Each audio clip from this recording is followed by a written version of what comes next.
6 7 7 8 8 9 9 10 ចប់សពគ្រប់ហើយជប់អូ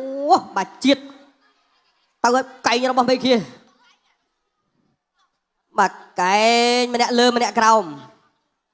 នេះកន្លែងហ្នឹងសោះណែ2ជើង3ជើងអសុំទៅហើយ